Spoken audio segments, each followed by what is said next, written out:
inimbitahan po namin ang isang inspirado or may inspire po kayong Pilipina, ha? Bukod po sa pagiging traveler at beauty contestant. Taray, nako! Bibilib kayo dahil isa siyang brave firefighter. Please welcome Dian Guevara. Good morning, Dian! Hi, tama ba, Dian? Yeah, Dian. Ang ganda ni Dian. Halika rito. Umu ka rito. Ayan, o. Diba? Taray! O, diba? Ito muna. Ang una ko munang sasabihin sa'yo, batiin mo yung mga nanonood ngayon sa Net25 at nakikinig sa Radyo Agila. Good morning po sa lahat. Isang ligtas na araw po. Ay, gusto ko yung isang ligtas na araw. Di ba? Good vibe. Parang good mood na good mood. Eto na. Dian, gusto kong malaman gaano katagal ka ng bumbero or bumbera. Wala taray na. Bumbero. 5 years na. 5 years? Anong ginawa mo para maging bumbero ka? Gaano katagal ang inyong naging training? Meron ka bang mga pinasok na mga parang seminar para maging bumbero? Sa training po, mahaba po siya. Parang almost a year din po. Wow, mahaba rin, di ba? Parang same po siya ng PNP, sundalo. At bakit mo ito pinasok na linya? Di ba? Kasi ito talaga ay parang Muslim, mga kalalakihan, ganyan, di ba? Paano mo siya napasok? Parang nasa family na rin po kasi namin. Since yung mother ko po ay BFP din. Ay talaga, shout out mo yung nanay mo. Ang pangalan ng nanay mo?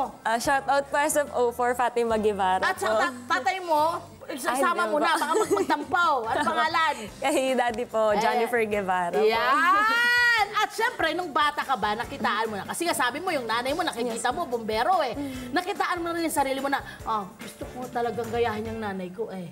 Noong bata ko, nakikita ko po siya na kalbo, maitim, yung ganun po, pumayat ng hustod. During training niya po pala yun. So sabi ko parang, ang galing naman ni Mama kasi kaya niya po. May mga nagrarapel sa building. Okay. Excuse me.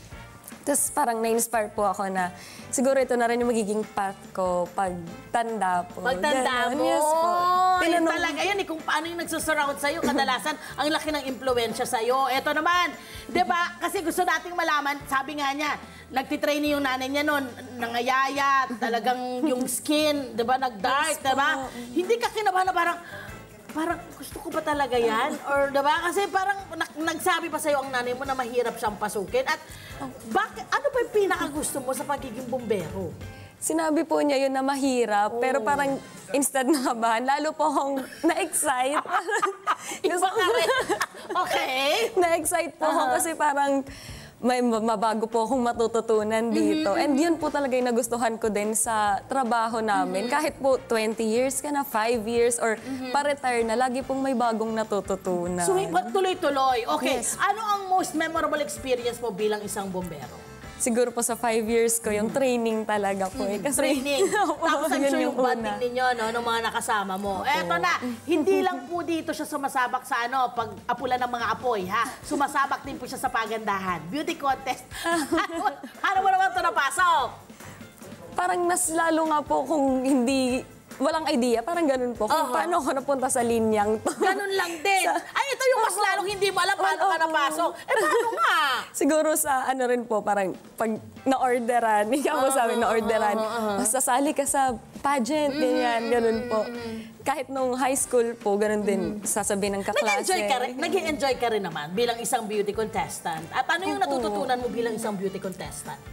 Siguro po yung confidence. Yeah, oo.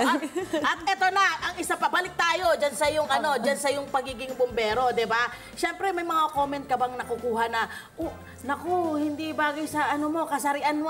Di ba? The usual, yung na-stereotype, di ba? Yes. Anong feeling mo doon? Pag may sinasabihan ka na hindi bagay sa yung pagiging bumbero, baka pwedeng iba na lang linyahan mo, mga ganyan. Anong yung komento mo sa kanila? Kapag i-respond kami sa sunog, nagugulat sila na, bumbero ka, babae ka. Yun po, usual eh. Pero since... Anong balik mo? Opo, ayun, wala naman pong imposible, di ba? Yan! Akala ko sasabihin mo, opo, bumbero po ako at babae po ako. Yes, opo. Diba? Meron ka bang pangarap pa na gustong gawin? Aside from being a beauty contestant, at syempre itong inyong pagiging bumbero, meron ka pa bang ibang gustong pasukin na sa field naman, puro lalaki lang, mga ganyan? Or ano pa yung nakikita mo pang pwede mong gawin? Ngayon po kasi madalas na rin nai-invite sa mga guesting, ganyan. Yeah. So, Yun tayo eh. Anong meron? ayun po, kung magkakaroon po ng chance na, Yes. di ba, mas makilala po na influencer para makapagbigay din po ng mga positive influences sa Yan. kabataan. At yung kung anong meron kang natutunan sa training mo bilang isang firefighter at bilang isang Yes. beauty contestant, maisi-share mo sa Yes ating mga kababayan. Gusto mo magsabog ng positivity? Yes po. Good job. Yan naman, Thank you yan naman dapat. Ayan, ano ang natutunan mo bilang isang firefighter at ano ang iyong mensahe sa mga kapwa mo Pilipina or mga kababaihan ngayong National Women's Month? Yan. Since National Women's Month po, Correct. share ko na rin na Fire Prevention Month din Ayun po na. ngayong March. Kaya natutunan ko rin po dito na kailangan marunong ka sa fire safety, lalo po sa bahay niyo. Kasi kami po ng mga bumbero, syempre kapag nasa sunog, una po namin yung pamilya ng iba, naiiwan po namin yung family sa bahay. So dapat sila mismo tuturuan po natin kung paano iligtas yung sarili nila. Yan, mensahe sa mga kababaihan ngayong National Women's Month. Maging brave. Unang-una po. Yan. Maging brave tayo na magkaroon ng courage na harapin po yung mga path na akala natin hindi pwede sa atin or hindi posible sa atin. Kasi lahat posible na. Yes po. Lalo na sa panahon Lalo sa ngayon. panahon. Ayun! Hi! Sa mga naman, mga Kanet 25. This is Love and New Verbo.